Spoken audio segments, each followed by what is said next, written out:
আমগুলো এর মধ্যে দিয়ে দেব।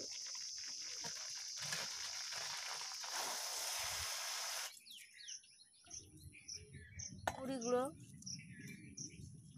খেয়ে নিচ্ছি।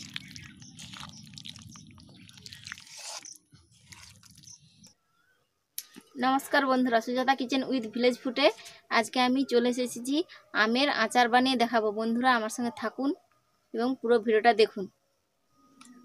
এই যে আম কেটে ভালো করে ধুয়ে পরিষ্কার করে নিয়ে চলে এসেছি।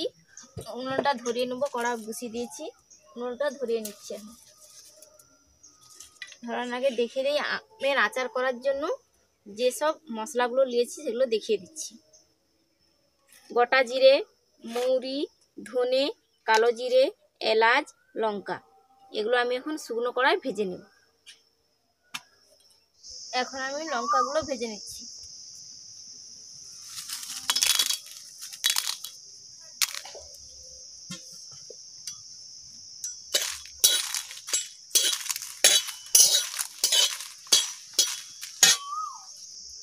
লঙ্কাগুলো আমার ভাজা হয়ে গেছে, আমি এখন নামিয়ে নিচ্ছি। এভাবে করেই ভাজতে হবে, বেশি ভাজা হবে না, এরকম করে হালকা করে ভেজে নিতে হবে। এখন এলাচগুলো ভেজে নিচ্ছি।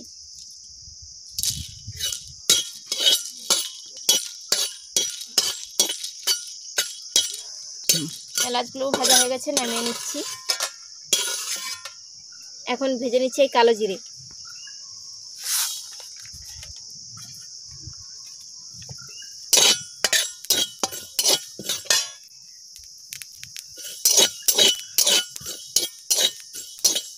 ভাজা হয়ে গেছে, নামিয়ে নিচ্ছি।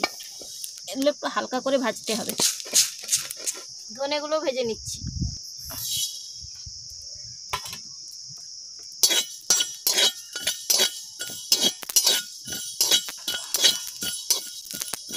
ধনেগুলো ভাজা হয়ে গেছে, নামিয়ে নিচ্ছি। জিরেগুলো ভেজে নিচ্ছি।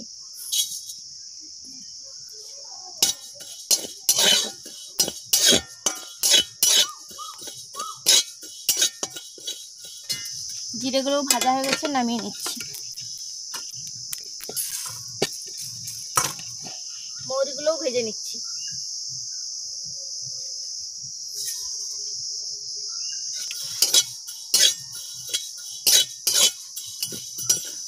মৌরিগুলো ভাজা হয়ে গেছে, নামিয়ে নিচ্ছি।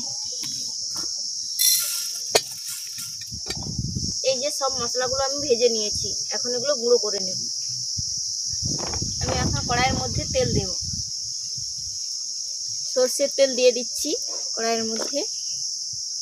এই যে আম কেটে পরিষ্কার করে কেটে ধুয়ে নুন মাখিয়ে রেখে দিয়েছিলাম, সেইটা এখন আমি ভেজে নিচ্ছি হালকা করে।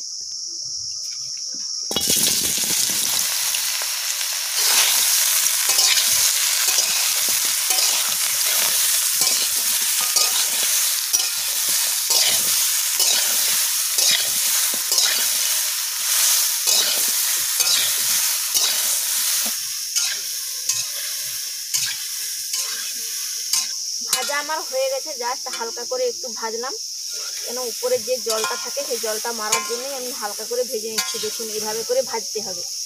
এখন আমি নামিয়ে নেব এগুলো।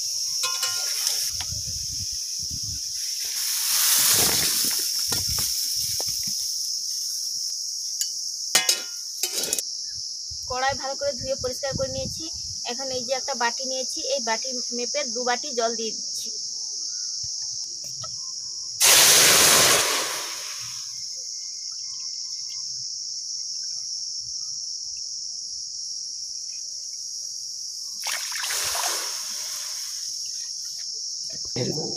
এক কিলো আমি আম নিয়েছি।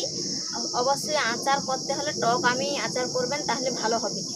আমি 1 কিলো আম নিয়েছি, তার জন্য 1.5 কিলো চিনি নিয়েছি। এই চিনিগুলো এখন আমি দিয়ে দিচ্ছি, এই বাটিয়ে তুলে তুলে দিয়ে দিচ্ছি।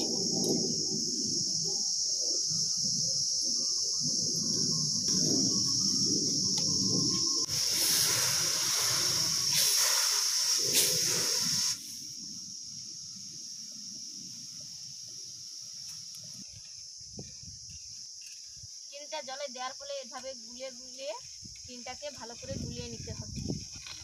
এভাবে করে করে খুন্তি দিয়ে গুলিয়ে গুলিয়ে চিনিটা ভালো করে গুলিয়ে নিতে হবে।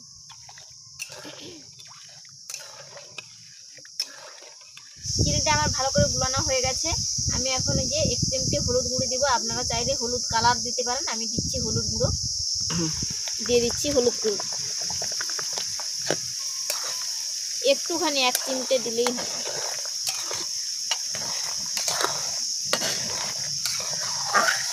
জাস্ট কালারের জন্য দিলাম।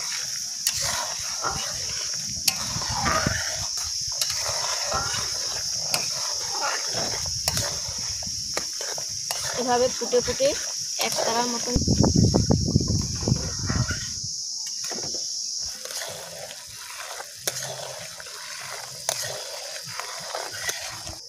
ওটা ফুটতে থাকুক। আমি এখন মশলাগুলো গুঁড়িয়ে নিচ্ছি। প্রথমে আমি এলাচগুলো গুঁড়ো করে নিচ্ছি।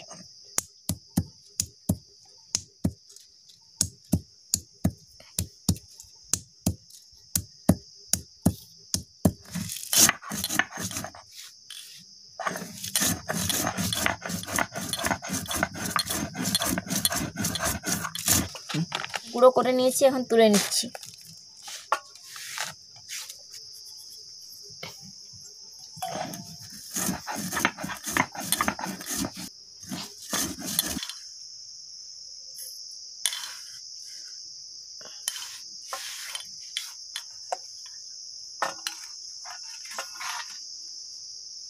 ধনে,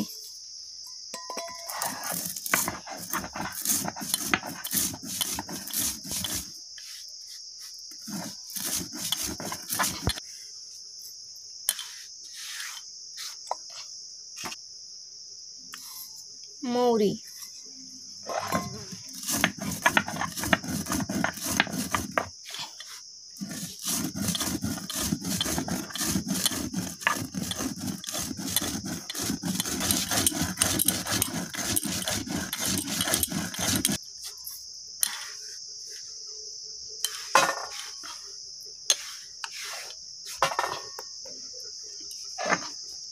কালো জিরে,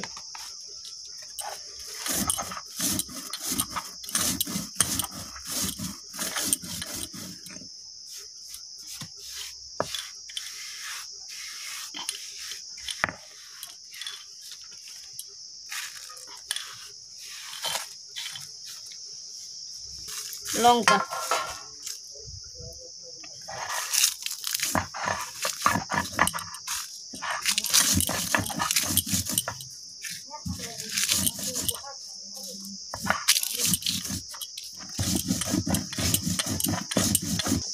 লঙ্কাগুলো বেশি গুঁড়ো করা হবে না, এভাবে করে গুঁড়ো করতে হবে।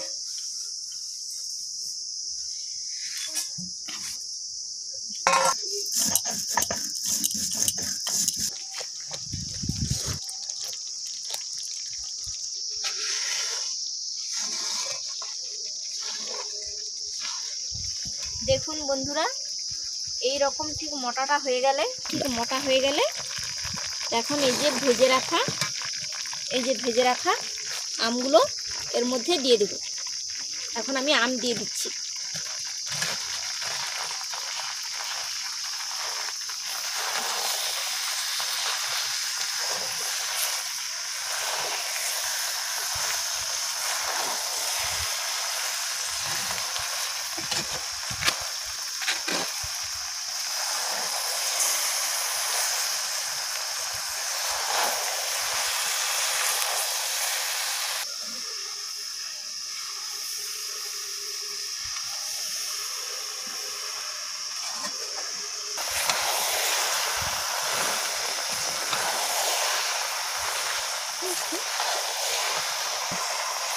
দেখুন আমটা দেওয়ার পরে ফলে কীরকম ঝরঝরা হয়ে গেল। তারপরে দেখুন একটুক্ষণ পর কিছুক্ষণ জল বেরাচ্ছে আম থেকে। দেখুন কীরকম হয়ে গেছে তো, আর সেরকম ঝরঝরা নেই, সুন্দর রস হয়ে গেছে। দেখুন বন্ধুরা, আমি কিন্তু আম দেওয়ার পরে একটুও জল দেইনি, কীরকম আম থেকে জলটা বেরিয়েছে দেখুন। শুধু দেওয়ার পরে কেউ এক করে জল দেবেন না।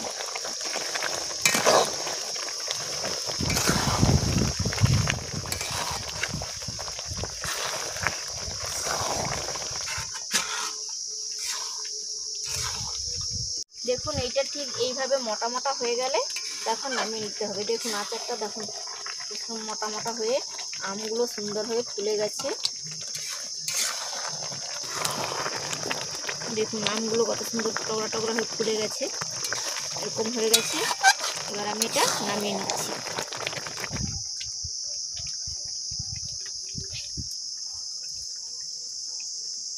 নামিয়ে নিয়েছি। এটা এখন 1-1.5 ঘন্টার মতন রেখে দেব ঠান্ডা হতে। ঠান্ডা হওয়ার পর আমি মশলা টশলা দিয়ে দেখাচ্ছি কাঁচের জারে ভরে কেমন হয়েছে। দেখুন বন্ধুরা, আমার এই আচারটা ঠান্ডা হয়ে গেছে। এখন আমি এতে সব মশলাগুলো মাখিয়ে দিচ্ছি।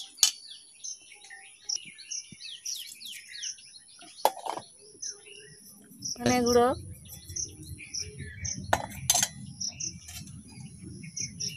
মৌরি গুঁড়ো,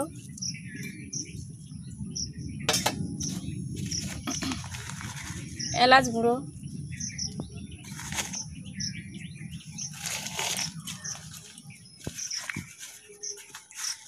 কালো জিরে,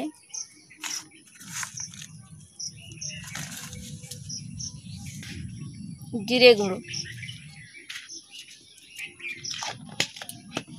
এবার আমি ভালো করে এটা মাখিয়ে নিচ্ছি।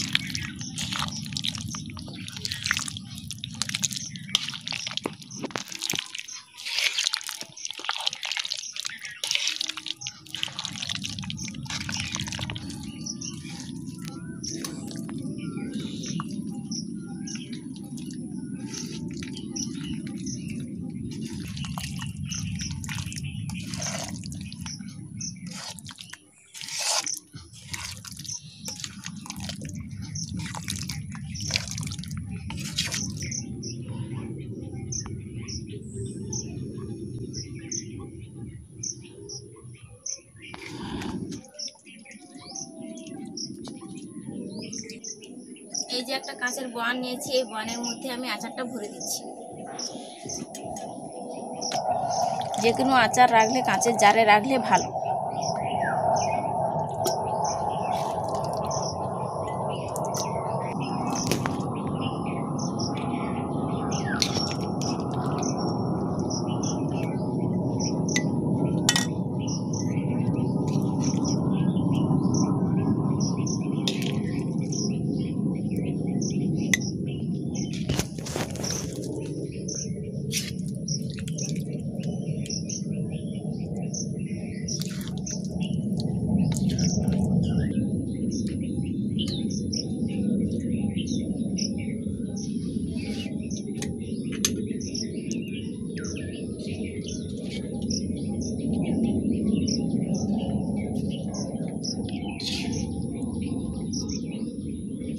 দেখুন আচারটা আমি জারের মধ্যে ভরে দিয়েছি। অনেকে কিন্তু অনেক রকম আচার বানিয়েছে, কিন্তু আমি যেভাবে আচারটা বানিয়েছি বন্ধুরা, আপনারাও ওভাবে আচারটা বানিয়ে খেয়ে বলবেন কেমন হয়েছে।